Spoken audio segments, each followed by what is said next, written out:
আমরা সাংগঠনিকভাবে কুমিল্লা বৃহত্তর কুমিল্লাকে আমরা বিভাগের মর্যাদা দিয়েছি।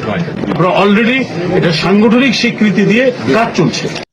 আঙ্গো রিজভি কাকা কিয়া কইল সাংগঠনিক ভাবে তারা কুমিল্লা তো কনো কইছে বৃহত্তর কুমিল্লাকে বিভাগ পর্যায়ে নিয়ে যাবে।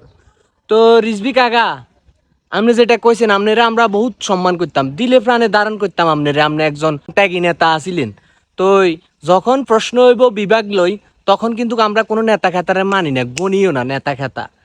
আপনার মতো রুহুল কবির রিজভি যে কথাগুলা ওই যে কুমিল্লার ইতরগরের লগে যাই কইছেন, তো এগুলা আপনারে জবাব দিতে হইব। আপনার মতো নেতা নোয়াখালীতে হসি গেছে, এইটাই ডাইরেক্ট কথা। আপনার মতো রুহুল কবির রিজভি নোয়াখালীতে হসি গেছে। নোয়াখালীর প্রশ্নে আমরা কেন ছাড় দিই না, এই যে দলের হোক। আপনি কুমিল্লার বৃহত্তর কুমিল্লা দিয়েছেন, আবার সাংগঠনিক সম্পাদক হিসাবে কুমিল্লার বিভাগ দিয়ে দেন হেতারা মিলি। তো আপনি এই জায়গাতে কলজাতে আঘাত করছেন, আপনারা আমরা খাই না। আপনার বেল শেষ, আপনি দল ক্ষমতার জলে কি আরেন না কি আরেন হেগিনের কোনো সমস্যা না আঙ্গো, কিন্তু আপনার বেল আমরা নোয়াখালীতে অলরেডি উড়াই দিছি। আপনার নাম গন্ধ নোয়াখালীতে থাকতো না।